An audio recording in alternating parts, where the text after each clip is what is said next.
Phambi kwenu uphilile wakamfeka. Qamuka ethempelini ikhula njalo ngaphansi komshumayeli uNkomo. Manazaretha sukuma ubonga ukuthi sinikiwe leli thuba. Bengibathembisile kodadewethu sihambe nabo ukuthi ngeke ngishumayele kade welokubeshithi. Sazi uzosukuma wena. Nobaba kade semotweni ethi phela bengathanda ukuphuthwa.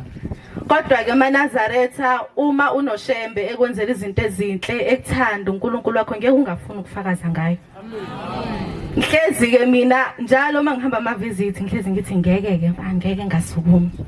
Ngizokhuluma yona le ndaba eyodwa bayazi abaningi ngizophinde ngisukume ngayo ngoba ngiyambonga. Manazaretha unyaka odlule kube unyaka onzima kakhulu kumina. Ngiyangithanda ukuthi ngifakaze ngento eyenzeke kumina engehlele engiyaziyo ngifakaze njengoba kusuke kuthiwe asifakaze. Manazaretha unyaka odlule ngibonga nje ukuthi ngifikile kulonyaka ngisaphila namanje futhi ngisasukuma ngisambonga uShembe.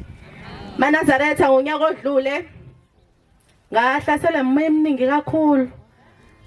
Ngalendlela leyo ukuthi ngase ngiphila nenyoka ngaphakathi kumina. Hayi ukuthi mhlawumbe inyoka engizwa ngedwa ibonwe wonke umuntu ngisho ethempelini ekhula njalo ngihusha phansi ngihusha ukwenyoka endlini ngihushe phansi hayi ukuthi mhlawumbe ngihambisa izandla ukuze nginyakaze cha ngihambela nje ngesifuba phansi njengenyoka ngikhipha ulimi. Unyaka odlule ubenzima kakhulu Manazaretha ngihayiza esikoleni ngithi mangithi ngiyamlalela uthisha uyakhuluma ngingamuzwa uthi uthisha bhala ebhodini ngibona ngathi ubhala ama signature nje angimuzwa. Kodwa ke Manazaretha kwathi sengiyilandelela lento kaShembe ngithi ngeke sengiyaqala manje sengikhuleka yonke imkhuleko yonke imthandazo ebekiwe sengiyayithandaza ngithandaze kodwa ukuthandaza kwami ngingazizwa kwamina ukuthi ngithini ngihlezi nje nginalezo inkinga kodwa ke ngoba uShembe uNkulunkulu Manazaretha ngila engikhona ngiguqile ngizonxoxela le ndaba. Manazaretha ngonyaka odlule kwafika la shuthi kwakwenzakala ukuthi ngenza into kodwa ngibona mhlawumbe mase ngiqedile ukuyenza into uthi hayibo bengenzani kwakuthi ngisekamereni lami beli kude kakhulu uma ngiphumela ngaphandle bengimele nje ngidlule edining ngidlule ekitchen ngiphumela ngaphandle shuthi ke ngiphume endlini angiyimina kwamina ngizizwa ngizazi ngiphume endlini ngathi emva kwesikhathi sengiphaphama ngisehlathini angizazi nanokuthi ngikuphi. Mangithi ngiyezwa ngiyamenyezwa phelile offense ayibo. Mangithi ngiyaqalaza abazali bami bayangibheka. Bathi wena uphume nini endlini ngoba phela sigcinulele ekamereni ngithi mina ngidlulile nje nigcwele lapha edining nangibuka futhi ngadlula. Bathi asikaze sikubone thina. Awukazi udlule la. Kwahamba kwafika lapho kusahlasela lo moya ukuthi nje umuntu engathi angafikelwa uyibulala.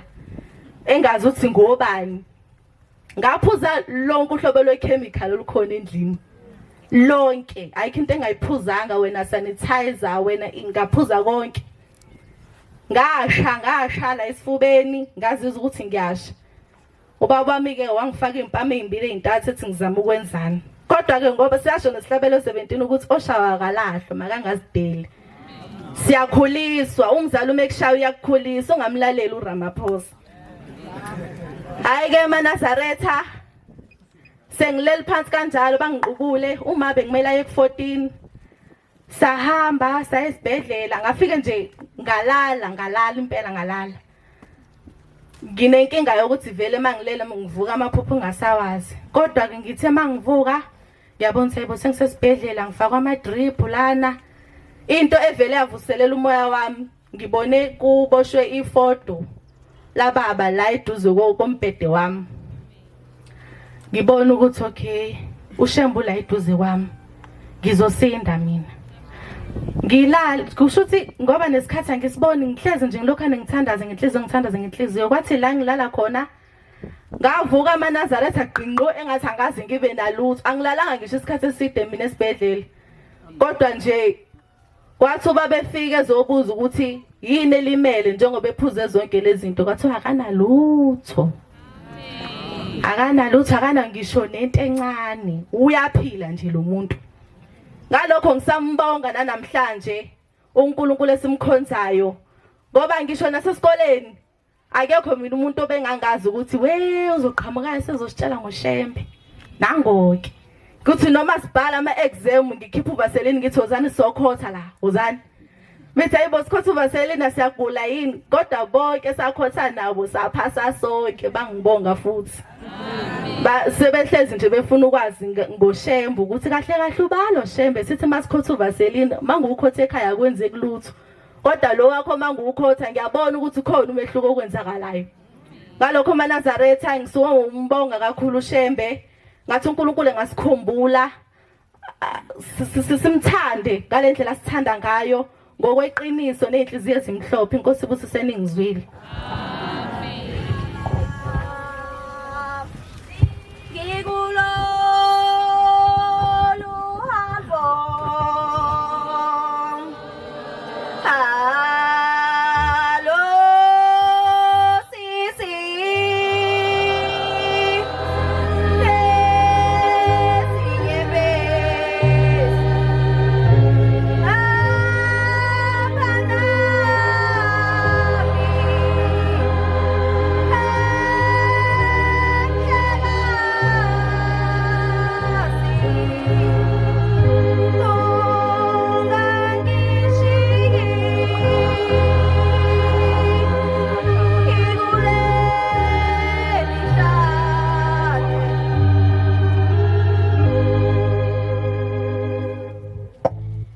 nokuyikhetha inkosi yasebuhleni amen oguqile uEnhle waseThokoza Thempela kuthiwa maNazaretha ngonyaka 1972 phezu kwentaba yomhlangano inkosi ilanga yakhuluma isimanga yathi bantu bakwaNongoma nakwaHlabisa masivale umhlangano ngifuna ningiyele kwaNongoma emzini wakwaNtombela nifike nimtshele isiqhwaga nithi akakhethe inkosi nebala amakholwa asuka alibangisa kwaNongoma beholwa umgabhi obenza imvunulo nobuthelezi bakwaHlabisa abangcwele baqhamuka entabeni icwecwesana befuna lo muzi wensizwa eyabe ibulala abantu kalula nje kungabi indaba zalutho batheleka wakhuleka umgabhi wachaza sithunywa inkosi yamaNazaretha umqali wempi izwa lokho indoda iselawini layo yaphuma yagulukudela ngoba yabe ithi izitha zayo babuza esalukazini esabe siyizala samemeza lutho engasekho esasehlathini bahlala abangcwele bathi somlinda bahlabelela kusuka ekseni kwathi batheleka wakhula umgabhi wachaza emini ngo12 yaqhamuka lensizwa iya elawini babuza kuyo yaziphika yayongena elawini layo sambiza isalukazi sakhe weza kuwo amakholwa amchazela ukuba kuthiwe akakhethe uShembe lensizwa yehla yenyuka ingafuni yajuluka kanti sekuvuka ivuso lephupho elitshelwe umuntu thizeni wathi ayikhethe inkosi ngoba mingakwazi lokho izofa izinsuku zayo ziphelile yaphuma yabuya nezinkomo zayo yathi makholwa hlabani lenkomo ezasezulwini zathi thina kuthiwe asikutshele ukuthi khetha inkosi qha yazindela lensizwa ilanga seliyoshona yavuma yayikhetha inkosi yasekuphakameni Nkosi busisa masu mina ngingumntwana akekho dwase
ngiyayikhetha inkosi enkulu yasekuphakameni unyazi lwezulu. Amen.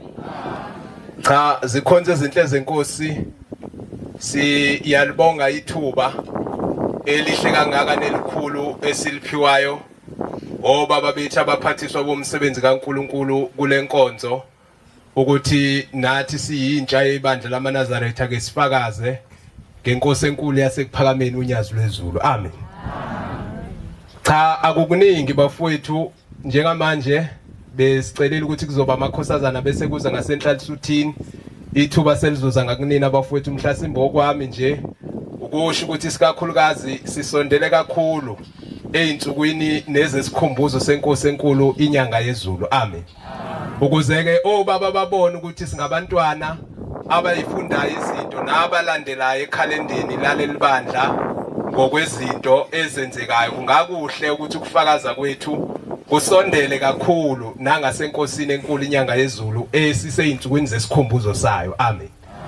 Isikakhulukazi nalento enhle kangaka esihlangene ngayo namhlanje sisothandazisa abafundi bezoqala ivivinyo zabo nalokho engathi bekungavela njenganento ekuyinhloso yosuku nenkosi ke inyanga yezulu iyona nto eyayigqugquzela kakhulu emanazaretheni njengoba ubaba mkhulu abathatha benenkosi yasekuphakameni inkosi inyanga yezulu wenza sure ukuthi uthi mina kangifundile kodwa laba abantwana bami ngizobafundisa ukuze nani emanazarethani nibonele kimi ngoba kuzisikhathi lapha lelizwe eliyophathwa ngabantu abayile esikoleni amazwe inkosi enkulu yasekuphakameni lawo. Amen. Engisho ukuthi ke sihlangene ngento enjalo zikhonze izinto ezenkosi mhlasimbo okukhulu kunakho konke sisezweni lasembumbulu lapha esinalomkhosi khona namhlanje we-exam prayer izwe ke leli elinomlando kakhulu wendaba kaShembe ubaba mkhulu wayikhandela yena umsebenzi wakhe lo esingawo namhlanje ususabelele izinkalo zonke zalelizwe efikela lapha emzini wakaBhengu esuka lapha phesheya eMgababa noma eMsimbazi emzini wakaNtsele. Amen. Wawuphatha ke umsebenzi ubaba mkhulu baphenduka abantu kwaze kwafika nabefundisi abaphendukayo ababevele inkonzweni baba ingxenye yaleli bandla kodwa ebukhoneni babo bahamba basala endleleni siyazi ukuthi baningi abantu abahambile nobaba mkhulu kodwa kwahamba ngobude bendlela basala endleleni. Amen. Lelizwe ke lasembumbulu kuhambele leso sikhathi esinjalo sika baba mkhulu eyibambele yena umsebenzi ngezandla zakhe lingenayo umfundisi owayemisiwe phakathi kwamabandla onke asembumbulu ubaba mkhulu wayefika lapha emzini wakaBhengu ayibambele yena wonke umsebenzi kaNkuluNkulu. Amen.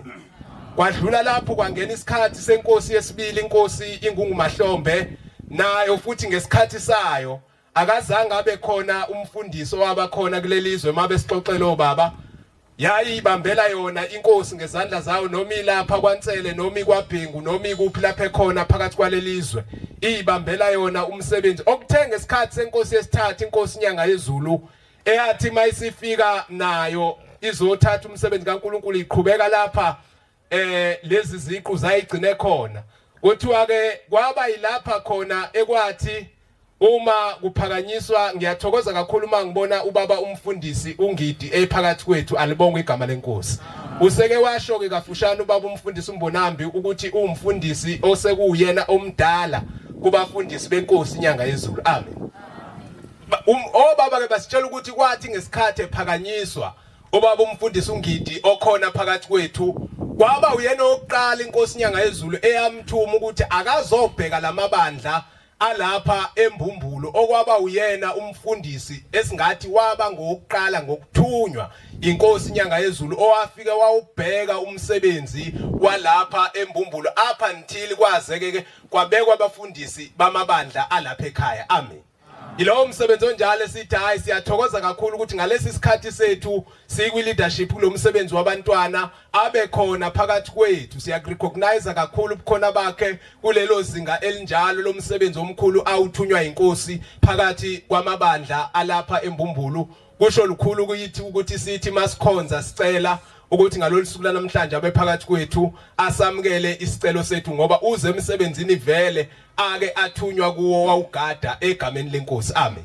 Yilokho bafowethu angishumayeli kodwa ngizocela ukuba ngidlulisele insizweni bekuthiwa izoba isihlanu. Amen. abangengumntwana wakho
Akuthande ukuphama kwabangcwele bonyasi. Amen.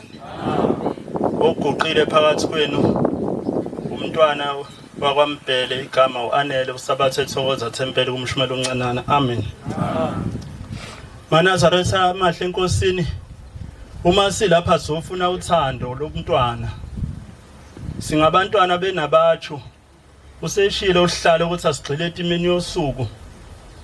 Ukuthi yathi inkosi inyanga yezulu ngo1990 ibona abantwana ezweni kubhikishwa abantwana becilwe otshalweni isiyabuza ibiza obaba esekuobaba manje ngala sasikhathi bayobhuti besonto iyababiza ithi ayikho into eningayenza ukuze labantwana abahlale lapha ekhaya behlala lapha esontweni base becabanga noNkulunkulu ngokusikhumbula kwakhe wasesho ukuthi baxoxeni nihlangane nibe nezinkonzo nibe nokuthile enikwenzayo uthi niqala amaculo abo laba abangaphandle emasontweni kopha nifake mina ngoba nobe nihlangene ngami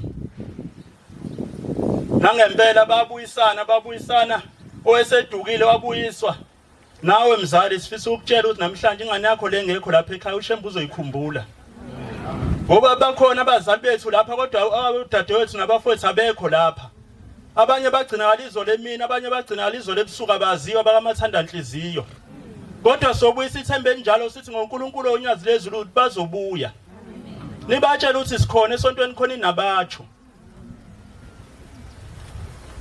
base bewuqala lo msebenzi phezulu kwentaba inhlangakazi intabeni endala yalontshwa khona phezulu kwentaba uba lo msebenzi lo uyobuyisa umntwana ombuyisele kushembe njoba kunjela namhlanje sukhule wangakwagcwala umhlaba wonke ngalo uNkulunkulu ethu oyinyanga yezulu ngiyakhumbula ngelinye ilanga mabesixoxela abadala kunathi kwathathana izingane nje zihamba zaye eThempelini thizeni kwafike kasonta yasisho ingane encane ethi hayi awungibonele lesipeletu sakho dadewethu ishifodo lenyanga yezulu nangempela wayinikeza iyagoduka ingane ekhaya ijabulile uma akade ifuna uthi awusibani bani uphuma apho uthi ngiphume esontweni uthi kuliphi isonto ngoba thina siye esontweni kusasa uthi hayi kade ngiyekashembe wasidinwa kakhulu umzali akasonto kamazi ushembe iyakuyena ingane ngenjabulo imvezela ifoto ithi nali isonto engiphume kulona nangumkhulu buka mhle kanjani wavele washo umama ngempama enganeni uthi uyazi ukuthi ushemba ngimfuni kanjani mina kona athi uye lapha yolanda amadimoni wayishaya ingane athi ngiphinde ngizwe kuthiwa uye laphana yaphuma ingane yabaleka ikhala beza kathi hambe nabo kwenze njani uthi hayi ngishayiwe ngishawela lesipeleto onginikeze sona ithi le mnikezi lithi hayi sibuyise phela uthi lo hayi into yami le ngiyayithanda uthi ngeke ngikwazi ukunikeza umkhulu seko wami ngizomfihla ekhaya Nangempela yahamba naye umkhulu ingane. Yafika lifihle ekamereni la ifoto. Ibithi mayihamba iqoke. Lashaya isabatha elizayo. Nangempela zahamba ingane zayodlala zadlala. Ngesikhathi sasekuseni idlala la emehlweni kaMangayi kwathi sekuthi sesizwe kusasa sontweni yashona khona ingane ingcola injalo. Kanti uyibhekile uma wayo, uyilusile ngehlo. Wabuya futhi waphindwa yenza njalo. Wayishaya wathi wezuye kuya lapha yathi ingane manje ngiyamthanda umkhulu wayiqhubeka ayishaya kakhulu. Yaqhubeka kodwa lengane ifoto yalifihla. Kwala ngisho sesho lo inikile uthi buyisa phela usilo hayi ngeke ngikwazi ukunikeza umkhulu ngiyamthanda wami. Yathi ngazelele lusi ifunda lapha eJenjisi. Imile estopini. Kwaqhamuka itext isikwele esibovu phambi kwayo. Iyasayiniza ngala nganeno sami isikwele lesi yangena ingane phakathi. Ithe mangabe iyabheka lapha ngase pro kumele abiyajika itext yavela aqhubeka kakhulu yadwebu N2. Yashona le phezulu itext eSouth Coast. Waseyitshela umzalo oseceleni kwayo ngoba bonke bafowethu nodadewethu abantu abadala bayibazali kuthina. Awuzukhetha ukuthi uzukhuze uzokhuza omakho umzalo okhona lapha eThempeleni umzali wakho nasendleleni umuntu omdala ohlangana naye umzali wakho. Ngakho abantu abasha benabatsho kubalekile ukuthi ihlazo sikusabe singatho kubi ngesikwenze ngoba singekho phambi kwabazali bethu ngisho bengekho abazali bethu abasizalayo ngokwenyama kodwa asihlangana nabo emgaqweni bayibazali bethu. Yahamba ingane uyayitshela umama uthi hayi kungakuhle ukuthi ufonelekini usho ukuthi awusezukubuya manje khona into enkulu esiyokwenza yona. Isengane hayi inamba yama ngiyazi ithi hayi kulungileke sho ukuthi umakho yombona ngale kwethuna. Nangempela ingane yahamba neteksi yabona naye ijike esimobeni iteksi yafika laphana. Ithi yezwa kunephunga exakile laphana ehlathini kumnyama. Kwasekusondelwa nayo ifaka iuniform. Yasondela nayo yafika ukuthi kuvalanisile leliphunga lelihlathi leli livalanisile kakhulu. Yasikhumbula ukuthi inento yayo. Yakhumbula ukuthi inento yayo. Inentshumelelo ayayizwa ukuthi inkosi inyanga yezulu yabasiza abantu. Yasibeka isandla lapha esifubeni ifoto ifike ngaphakathi eshethini. Yathi mkhulu ngisize ngalomzuzu. Mkhulu ngisize ngalomzuzu ukuze umama akubone ukuthi ushembe uNkulunkulu uphelele uvele ezulwini. Sekusenjalo le kuyena ubhongoza wabathe lethani lapha lomfundi ngiqede phela siyahamba isikhathi. Kwazwakala amahashi. Lawazwakala kumfundisi uMngomezulu. Eza bathuka kakhulu abantu bayidedela ingane yaphunyula abaleka. Mayibaleka nje ayophumela emgaqweni ayazi ukuthi izoyapi. Khona imoto eqhamukayo yafike yami eduze kwa ingane yasibaleka kakhulu ukuthi hawu mhlambe umunye wabo lapha ngoba ngisindile bese bezongiqedela futhi wasebe ehlisa iwindow umama athi hayi mntana moza la kwenze njani. Yasiyasondela ingane yasichaza istory yasondela khona ngumama wayithatha wayifaka emotini waya kwakhe wafika wayigona khona wayibekela amanzi okugeza yageza. Isithi ingane meyihlele edining enzela ukudla ithi ivusa amehlo nanka amafoto phezulu nayi inkosi inyanga yezulu nangu umqalo wendlela nayi inkosi ilanga.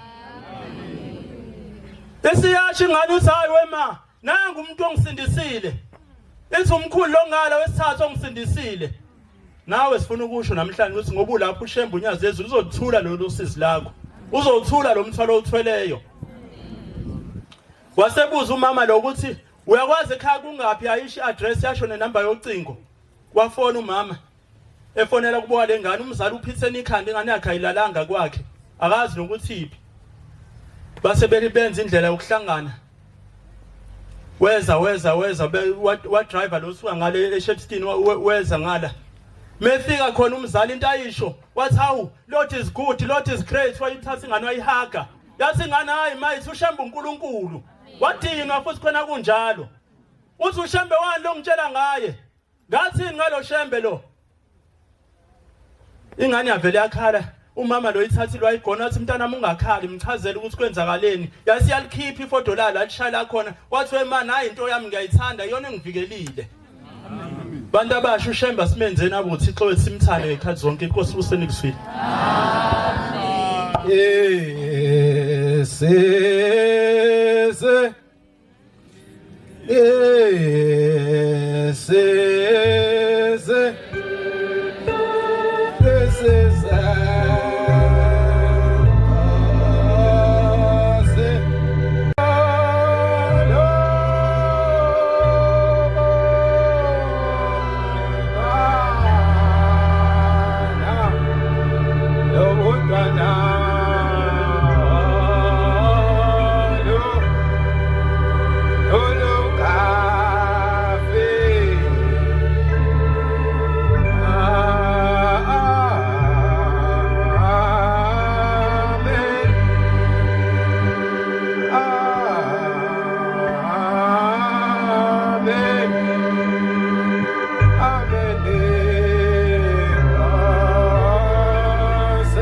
Ngiphakama nokuyikhetha inkosi enkulu yasebuhleni bamaNazaretha unyazi lwezulu. Amen.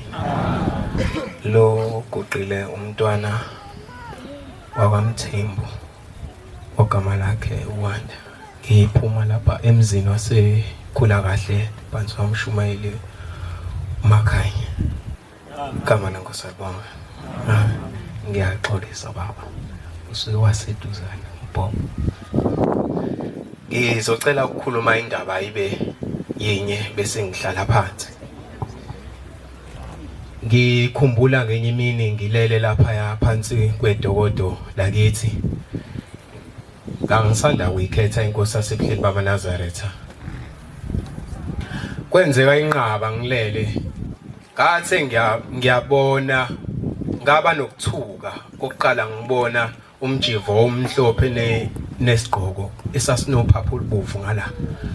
Bangithi ngiyambuka lo mkhulu ngesindeka ngangakwazi ngisho nakumbuka. Bathi hayi ngibuke mntanami.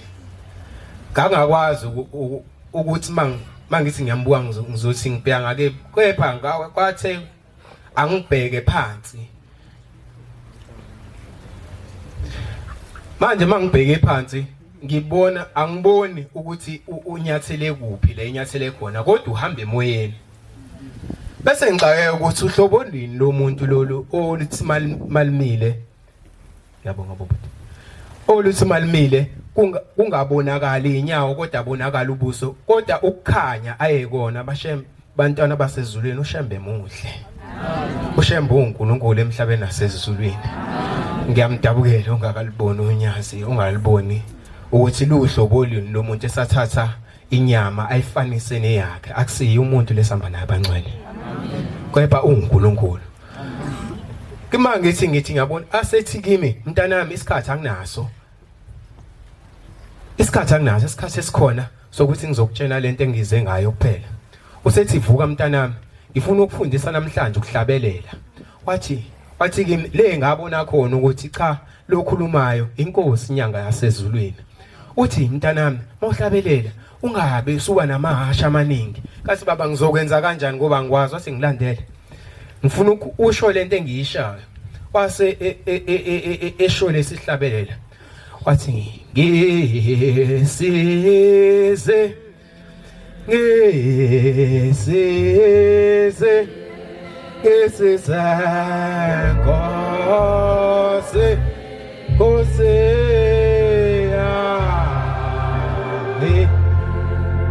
ngiyatholisa ukunqamula lesihlabelele enkosini yamaNazaretha. Kase ngimlandela wasisho wazofika la bese sethi khona ngoba uJesu umkhululi wasezulwini. kuJesu kuphela umkhululi wasezulwini. Kase ngithi ngimlandela sengifuna umbona ukuthi uyapi. Wasenyamalala phambi kwami njengoba wena wabona amafu enyamalala phambili. Kase ngisukuma khona lapha ephuphweni ngathi ngiyikhethe inkosi yasebuhleni bamaNazaretha. Ngizocela ukushaya nje eyodwa indaba bese ngiyahlala phansi. Nangu ubaba ekhuluma esukuma ethi ufike isibonakaliso kuyena. Uthi ufike ubaba mkhulu. Uthi ubaba mkhulu kuye tshena abantu mntanami amaNazaretha ukuthi impi isiyeza. Impi amaNazaretha ayosinda ilawa afake ingubo engathe akayifaki. angazi ke lo ndaba ifika kanjani ngiyaxolisa kodwa bengaqondile ukufika lapho uthi impi iyeza lokho engangikushilo esikhathini sami kusazokwenzeka elakhe izwi alweli phansi cela ukuhlala phansi Nkosi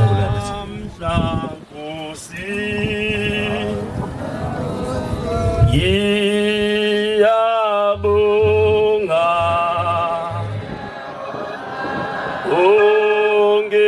ungivumele ngize kuwe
Matthew 13 verse 16.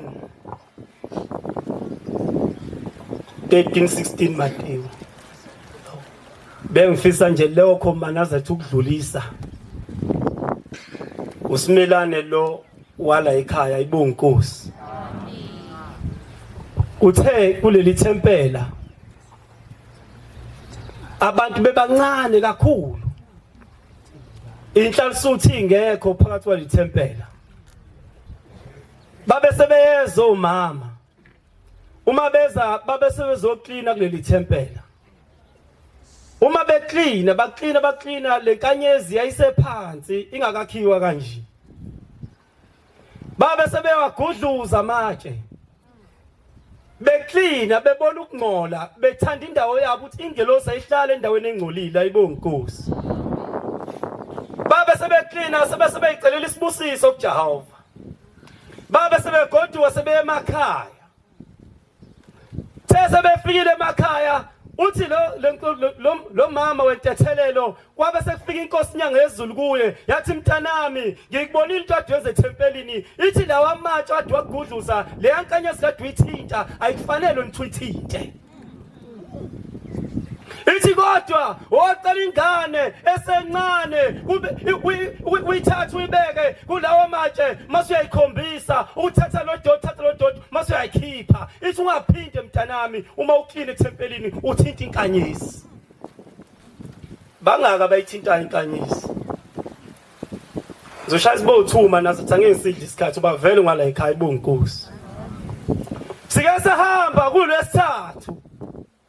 Ngoba kuhle masingamaNazaretha sigijime silihambise izilonyasi.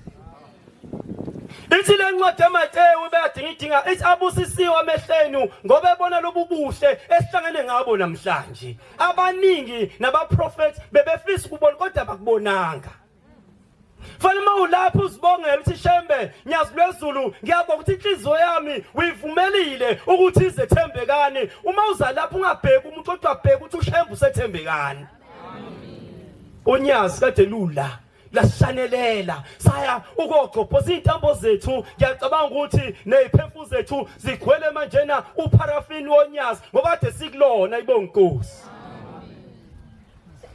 Ithi masuka la maNazaretha kunomzolanga ezantsi uma sihamba siyela kulezantsi kulwesithathu sithandaza kulomuzi kwandlwana ka one room indle yakhiwe ngothayela ibonkosi. MasingamaNazaretha singakhethi imisi. Sabe sesihamba seshona laphansi kwakhishwa zonke impahla kwangena thina esesingama VIP ngoba sibalekile. Nisiphathe kahle ayibonga Nkosi. Sangena ngaphakathi lana ke kuphuma amakhosazana kuphuma yonke into like thempeli bakuthiwa umthandazo uyakulomzi ngoba siyazi ngeleso sokuphilisa. Sikwagcwala ngaphandle egcekeni semakugcwala ngaphandle sisingaphakathi sathandaza senza yonke into sethi mase sithandazile sanikeza insizwa nentombazane babili bahlezi kulomzi. Shemba akubheki ibala lamuntu. Nakwandlwana uyangena ibonga Nkosi. Nawe ungasabi ukubiza umthandazo ungayibheki indlu yakho ukuthi amakholo azangenaphi. Sangena sathandaza senza yonke into thema sebebikile sebeqedile sesizophuma uthi umama omunye umdala esasihamba nayo uthi Manazaretha sacela ithini ime kancane wakamgomezulu lo mama uthi Manazaretha sacela ime kancane kunesalukazi esimile la phakathi kwethu siyajabula sithi yonke into ekade icelo lezingane bazoyithola. Yaqala insizwa yakhona ukhona lula ngamphakamisa umphamisa losisi. Yaqala insizwa yathola umsebenzi lapha na eGaleria beKFC yakhona ibonga Nkosi. Saqala izinto zavuleka. Ngokungena kwaManazaretha ngenhliziyo emhlophe nepheleleyo. Sasingayizilo zobheka umusi. Kodwa sasidethushembe. Thema sephela insukana usisi lo ntethelelo wezebhembenge ezohlala lapha uthi lo sisi baba uMshumayeli ngiyacela ukuthi uNkulunkulu angiphe umsebenzi ezandla ngikwazi ukuthi ngiyiphilise futhi engikhathele uhola u2000 kwaphela insukwana sinkosi kubusise kwaphela insukwana lo sisi wasebenza ngaliya kumoyehla ngalana bayazi lumgwaqo ungikhohlwe kaMadilika wasebenza walayisha umqashi isitolo walayisha yagcwala impahla ithe sigcwele impahla wasiyambiza lo sisi wathi uyathanda yini ukurana lesi sitolo uthi lo sisi yebo ngiyathanda uthi yasibo sigcwele kanjani uthi yebo sigcwele uthi sithathe sakho sonke sasingene kwandlwana.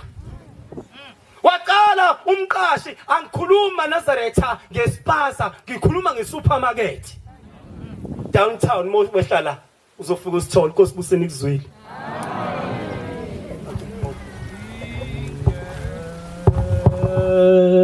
Baba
ngiyakhuleka esihlalweni sobukhosi sasezulwini lapha basotha khona wenyama.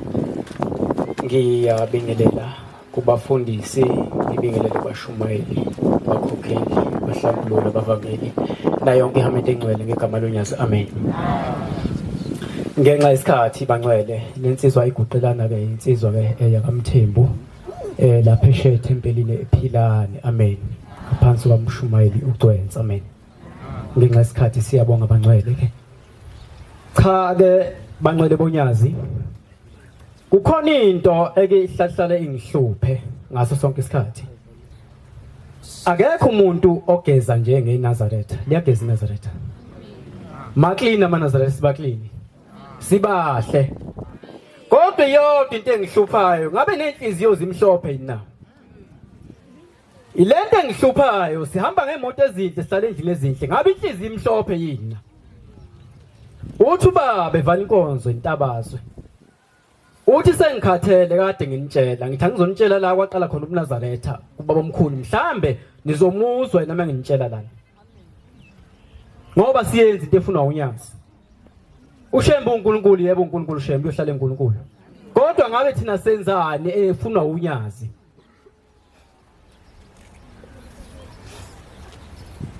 uthi ubaba sengikhathele uthi ngicela ubaba omkhulu angilekelele ilapha engimi khona sonke isikhathi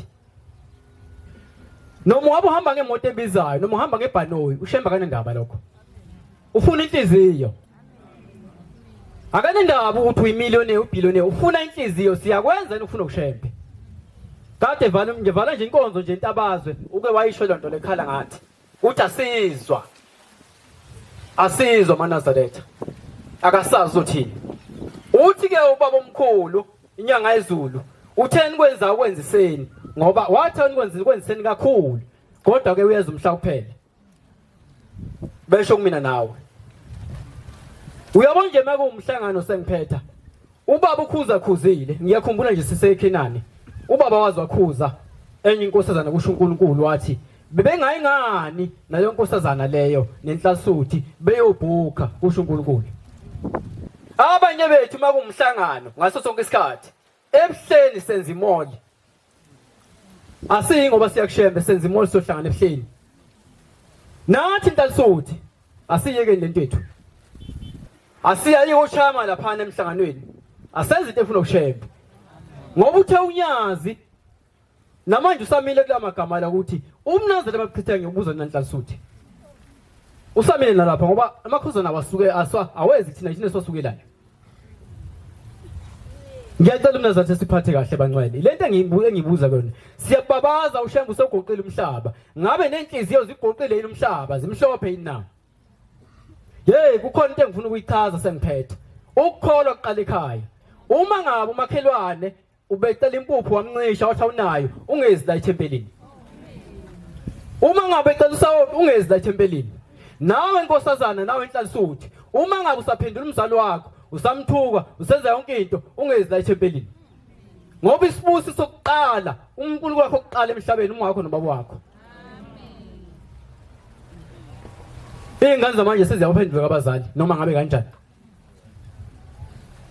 abazali badlala indima siyabonga abazali badlala indima kakhulu osekuNazaretha sekusele kumina nawe nkosazana inhlisuthi abashumeli bakusasa abakhokheli bakusasa abafundisi bakusasa laba kusasa ibona ubuvu uNazaretha siyokuphatha uma sinjeni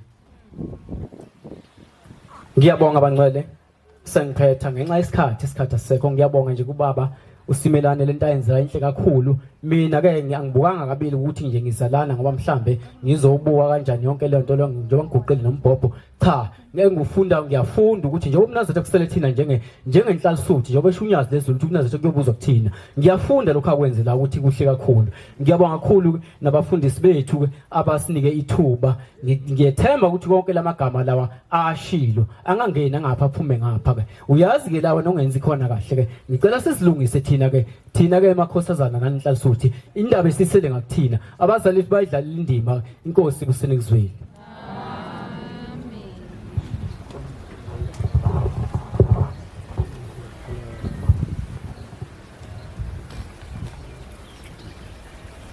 siyabonga amazwi amnandi esiwaphiwa amakhosazana nenhlayisuthi phakathi kwethempeli laseThembekani Nkosi nibusise ingoma yokuvala so ihlatshelela umfowabo Ntombela ingoma ka119 yothemba kwengoma ubaba umfundisi wenkosi umfundisi uNgidi uyobe sesicelela isibusise enkosini inkosi busuku phakama behamente ingcwele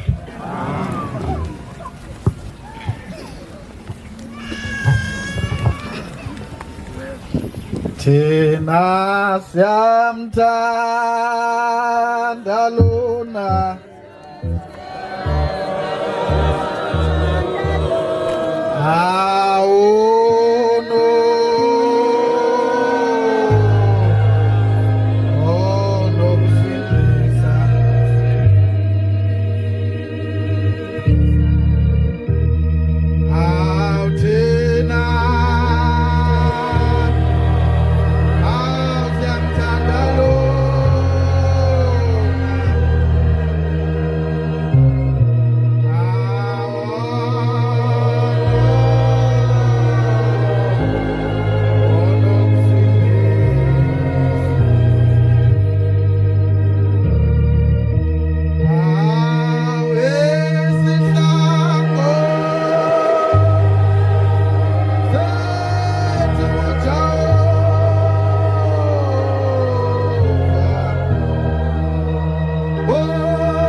mhlasimbe ithuba bese ngilithatha emva kwalokho. Angazi futhi nakubaba ngonyama njengosokhaya mhlasimbe bengiyothatha emva kwakhe. Amen.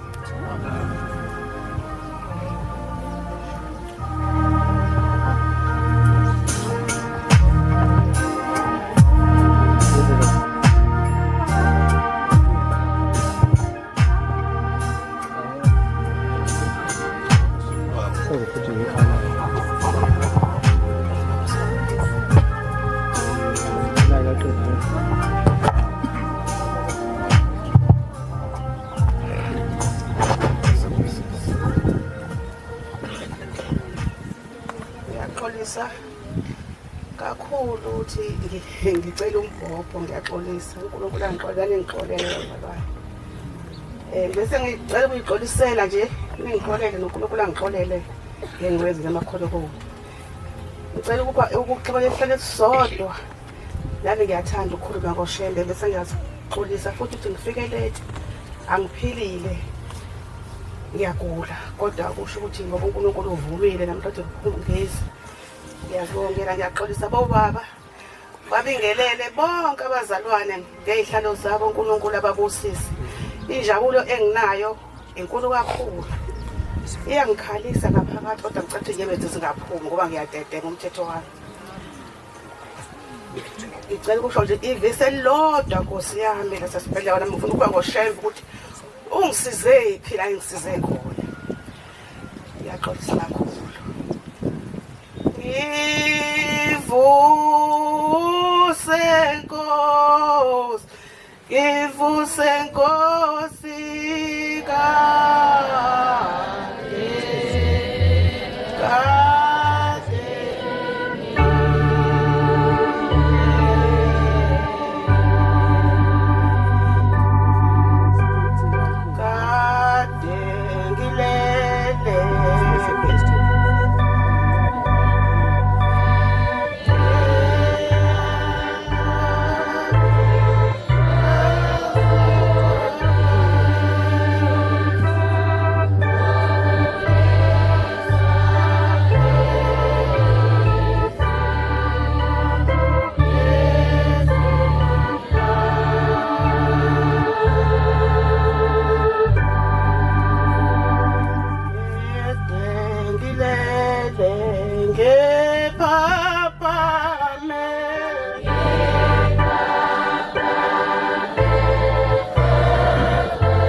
egameni lenkosi uNyazi lezulu.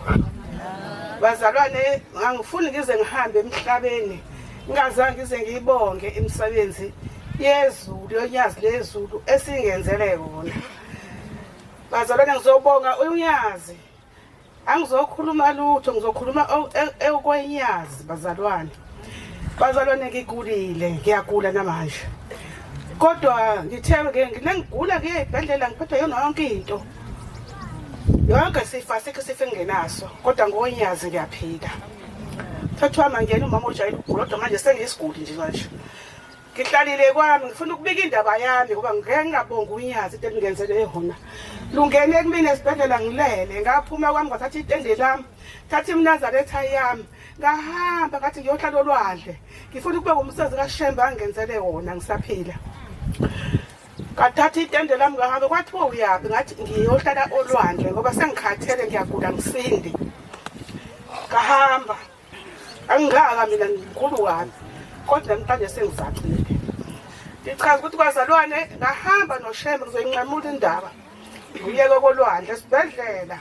Ngifikile esibhedlela ngalelo bathi unani mama ngathi angazi kodwa ngiyagula ngoba ngithiwa nginoshukela kodwa ushukela ngiyawulapha uphela ungisizi. Ngahamba ngathi angisawufuni kwamshiyeni isibhedlela. Ngisengisuka apha manje ngagibete singahamba ngiyaxoxa kwazalwane ukuthi isikhathi ngifike late. Ngafika eThekwini sandavela shaya imvulo ongakazi uzuyibona. Ngathi angisayi mina manje olwandle sengiyesibhedlela ngoba ngiyagula. Hayi ingidesitekise emakethe. Ngihambe ngesibhedlela ngifike esibhedlela imoto ifike ngibeke esangweni beze bangilandele nqola ezantsi ngoba akusahambeki. Ngifike esibhedlela bangenze bathi une-cancer. Angifuni kuthiwe ngibulewe mase ngihambile emhlabeni. Bangaqamba manga abantu. Mina ngiphathwa yi-cancer. Kodwa bodwa bebethi abelukushukela. Ahamba bafika esibhedlela ngalaliswa bathi hayi une-cancer. Wengo uhamba walanda ngapha amaphilisi kaShukela. Ngilanda indaba zikaShembe. Ngithi ngolanda emshiyeni. Ngiphatheke kabi kodwa ngingatshengisi ukuthi ngiphatheka ukuthi sizolinde. Ngisalele embedeni ngizumeke. Kungene umuntu, ngizothi umuntu angangaboni ukuthi ubani. Kungene umuntu ofake isecurity. Ufake isigqoko uzimbozelela. Bese kuthi angivula amehlo, kwavula amehlo. Mangwavula amandla lo muntu angithathe ukudla. Akufake econteni, anginike kona. Ngijwayele nje ukubonga umthetho wami. Maye nginika lokudla lo muntu. Bese ngithi mina ngizokudla mase ngivukile. Kulungile ngibeke khona lapha. Ngibonge kakhulu. Bese ithi inhliziyo mbheke ukuthi uyophuma phi.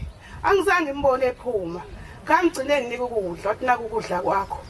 Bese fika udokotela ekseni noma onesi befika kumina ekseni kade sengivukile. Bahambe beshekha amakhadi la ukuthi wena uya endaweni ethile. Ngikhuluma ngonyazi bazalwane. Ngicela nikadina ngikhuluma ngonyazi. Bazalwane usehambile lo muntu. Bese fika udokotela kuthi hawu ikhadi lakho sekubhala ukuthi uya eSan Eden Hospital. Awuyi asisakuphindisele emshiyeni kwabe kubhala umshiyeni. Futhi bakujahile. Shaya ucinge ekhaya abafike la esibhedlela. Bese bazokuthatha iambulance izokulinda ngo9 ngoba uyadingeka lapha. Hayi bazalwane. Ifike ingane yami ikhona khona la nayo. Ekseni bangithathe bangise lapha eSan Eden. Mase ngibese besho ukuthi mase kufanele ngihambe ngiyohlinzwa manje ngithi ngilalisiwe. Mase behamba bengise theater belicisha imshini. Sengenziwa yonke into ukuthi ngihambe ngiyohlinzwa. Bese bethi hayi sesoqala ngawo mase buya ugesi.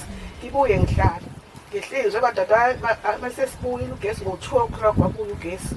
Ngahamba ngayohlinzwa. Ngithi bazalwane umsebenzi kanti uyonyazi mina. Mkhulu kakhulu. Ngithe mase ngilele esibhedlela lapho la ngilele khona. Bazalwane ngiyambonga unyazi lezele. Ngiyambonga uShembe. Ngizobonga uShembe la ngoba ngaze ngeze ngimbonge. Ngizobonga uShembe ngendlela okwenzeka ngayo izinto kumina. Bese ngithi hayi ngoba naku ngiyahamba ngiya emhlanganweni kuJuly. Ngaphuma esibhedlela ngaya esibhedlela. Uma ngifika esibhedlela bese kufika izalukwazi ezu2. Zithi kumina wemkhokheli awuyena umkhokheli wena angiyena umkhokheli mina. Ngatshelwa kanje mina izakwazi zithi thina sabaka amagwaza kamayengwayo. Samba noShembe. Masamba noShembe wena awuyena umkhokheli kodwa thina sisebenza ngawe.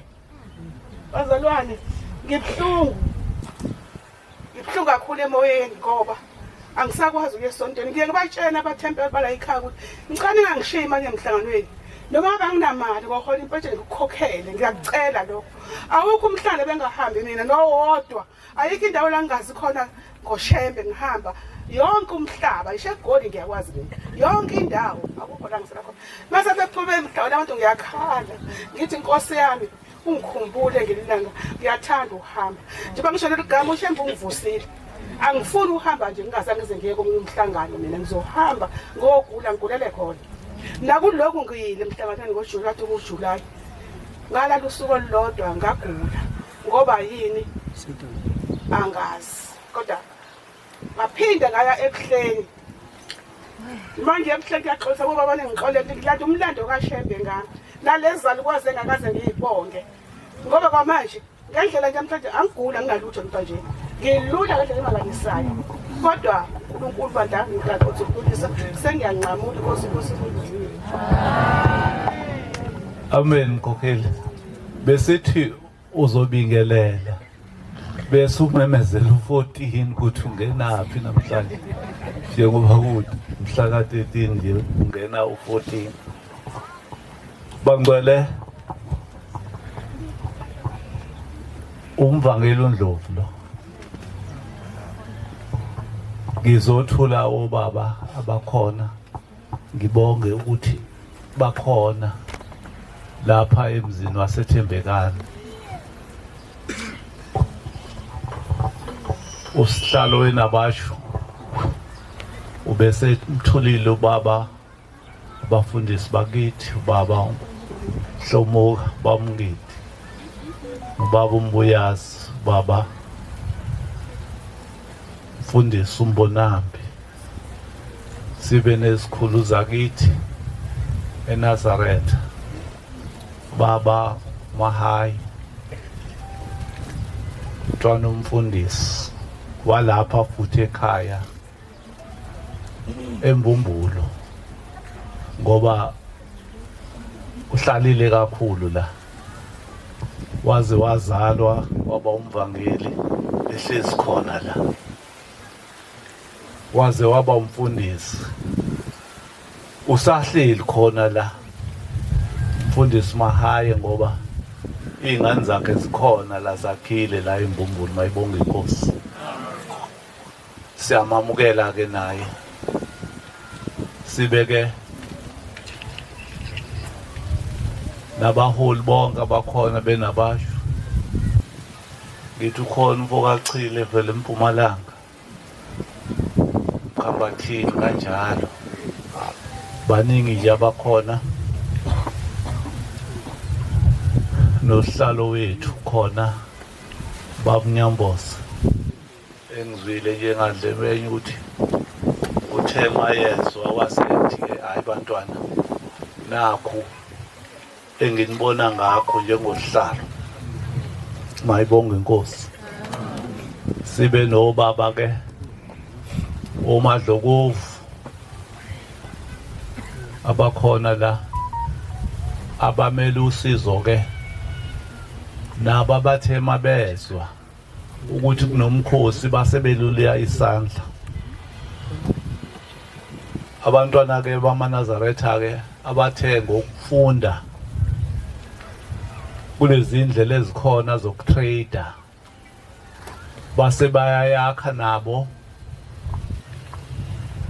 abazoyibiza ngabo bamaNazaretha bakhona ke nje la ubaba Madlokovu okuyena oyilida oyimanager obaba uThulani ozalwa uMshumayeli ungema waseDalton abaningi bayamazi bakhona nje bazothi bayanibingelela bangcweleke abahle umbheki walomuzi uSimelane ushaya usiko lala ekhaya ukuthi mawusungaphakathi emasangweni alapha yathi inkosi yamakhosi uNyazi loZulu asohlambuluka sonke ngamashomu umhleni khuluma indaba enkulu kababa uNgidi ukuthi wathunywa inkosi inyanga yezulu la ko-84 ukuthi ayobheka. Sasiyingane sabona lapha eNgonyameni, iyangikhohlwa ngithempeli baba, kambe sasiyingane isihamba nobaba. Ufikile eNgonyameni wathulwa khona ukuthi nangu ke ubaba ozosibheka. Cha ke sinaleyo nhlanhla ke bangcwele. Ngizocela ukuthi sibuye sikhungele leyo ngilosi yabafundisi bobabili singakawuqala umsebenzi esize ngawo, ngoba lonke uhlelo luphethwe usihlalo kaZone 3 ezothandazela abantwana, bezoxelela abantwana ukuthi unyazi lwezulu libe nabo, njengoba nje sekuzobhalwa. Mayibonge inkosi. Into engiyicelayo ngimncane bangcwele, bantwana bethu esibazalayo, asolihlonipha usuku leSabatha. Nasekukhulumeni kwethu sikucwece sokukhuluma, singagadli, ngoba thina sinenhlanhla eyisimangaliso yokuthi ma sikhuleka nje obala uNkulunkulu esibuka ngqo, ezwa udumo esimdumisa ngalo uJehova. Kubike bangcwele, ma umntwana bese uyasukuma uyathetha phambi kwethu, munye olulekayo, umfundisi oyisandla kaNkulunkulu sonyazi. Mayibonge inkosi. Singayishaya imithetho yethu, noma ngathiwa siphuphile salala, singakwenzi lokho bangcwele. Usuku lweSabatha ukhona 23, awusitsheli 23, awufiki 23, awufiki futhi 25, kodwa la imvunge uNkulunkulu ufuna ukuthi ma sikhuluma kusuka umuntu ole odlula ngendlela bezuzolalela indaba. Mayibonge inkosi. Injalo nje indaba. Ilokho engicelayo bangcwele, singagadlani kakhulu, singagadlani, sazi ukuthi njengoba sinefundiswa nje abantwana balapha ekuphakameni, abantwana balapha eNazaretha, asofu ukubonela kubo ukuthi uma bekhuluma bakhuluma bathini phambi kwaNkulunkulu. Siyabonga bangcwele, ngehlele ngenzansi.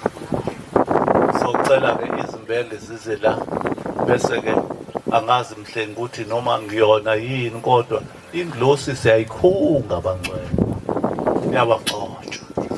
Mayibonge inkosi. Ngiphinde ngiyikhethe inkosi esekuphakame. Siyabonga baba Ngonyama. Cha, ngicabanga ukuthi ubaba uSimelane usalungisa imbenge lapha la sizohlambuluka khona. Ngibonge kubaba uMvangeli usesithulelile kakhulu ihambeli zethu nezinhlaka zonke ezikhona phakathi kwethu. Phakathi kwethu njengoba eshilo ukuthi sino Dr. Mahaye oqhamuka ngaphansi ka Department of Education la KwaZulu Natal. Sibe neorganization noma ifoundation yalapha ekhaya ebizwa ngosiza nethemba foundation, nabo bakhona phakathi kwethu. Sothi masiphuma nje la sizoyibona igazepho la ngaphandle, office ukusondela mhlawumbe athole more information yize bezokhuluma nathi enkonzweni yasemini, kodwa singabe sisondela kubona sizobuza ukuthi kuphi abasiphathele kona. Phakathi kwethu sine ithuba agribusiness abasiza ngeindaba zika agriculture. Nabo bakhona phakathi kwethu, khona ubhuti uThabani wakaNgubane esinaye futhi lapha ebandleni ukhona. abafisa futhi ukusondela lapha ezobe ngakhona bayosondela kuye. Amen. Njengoba eshilo baba umvangeli ukuthi sine NT team RNK Trading Business nabo bakhona phakathi kwethu. Ngicabanga ukuthi khona lapha bezobe behleli khona. Sizobona ngebhena yabo nabo siza ukuthi kuphi abasiphathele khona. Amen. Phakathi kwethu ke sinoNathesa wase DUT okhona okuyena ozosilekelela kakhulu kulolu suku lanamhlanje ngendaba le besilokho esiyimemezela yokulekelela abantwana abafisa ukusizwa ngama applications kuma universities. Ngicabanga ukuthi sisasondela nje sihlambuluka. Ngicela ukunikeza usihlalo weNathesa yase DUT ubaba uShwabede ukuze asithulele ukuthi masisondela kwigazepho yabo kwi-help desk lapha bezobe behleli khona singabantwana ikakhulukazi abenza ugrade 11 and 12 ikuphi esingafike sisizakale ngakho khona. Amen.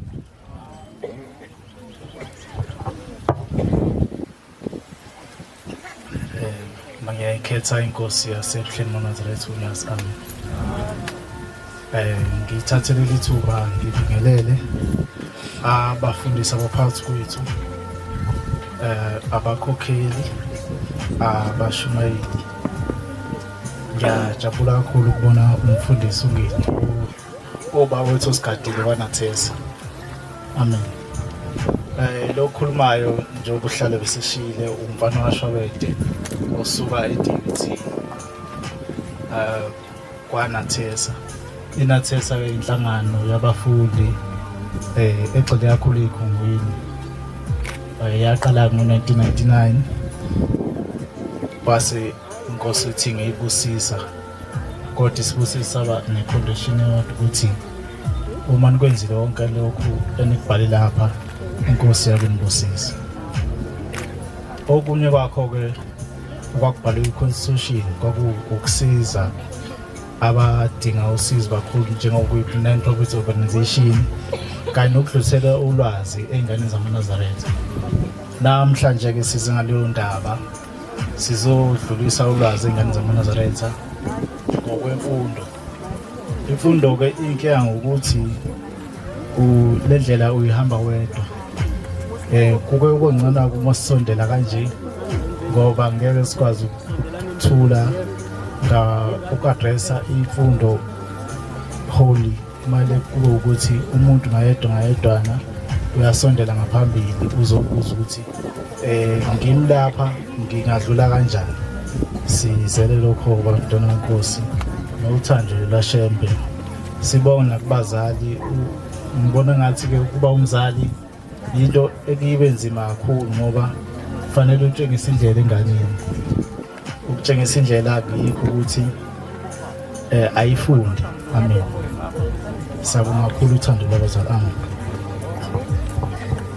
Siyabonga kusihlalo weNathesa. Ngiyacela kubantwana bonke ukuthi la bazobona khona igazepho lebhala uNathesa sikakhulukazi laba engibasho grade 11 and 12 noma ngabe awazi ukuthi ufisa ukwenza njani kodwa sondela kubona uzobuza njengoba bekhona nje la bakhonela thina bangagcini ke behleli bodwa. Asiyeni nje noma ngabe ke awenza ugrade 11 and 12 wenza yipi grade kodwa dlula kuleya help desk uthole kuyona ulwazi lonke ongase ulithole. Amen. Siyabonga. Kuba uThingo lapha ngohlango lomuzi waseGospel. Gospel seningiziwe. Yoma sengihamba emhlabeni mina. Ngoba ezulwini ngiyango. Ngiyakhona impela. Yabona uma uthi uye ezulwini ngeke uye. Ngoba kuthiwa umlomo uyadala. Ngoba uma ngifike ezulwini ngithi isontweni yongena yonke iningizimu. Ngoba semukelo. Kukhona ke lo mkhele lo mdala uyawubona lo wempala. Ya onesiyephu la. Safakwa kona ngalezo lo mkhele uphezulu kabi. Ungabona usemumva manje wawuphezulu lo mkhele. Hayi ngithi ngibonge sokhaya. Ngohlanhla la ngivele ngapha. Uma isikhathi sivuma. Ya. Ovela nje. Phatha inkonzo. Kalendlela ngayiphatha ngayo ngifikela. Bayaza bala. Amen. Nkosi usenikuzwile.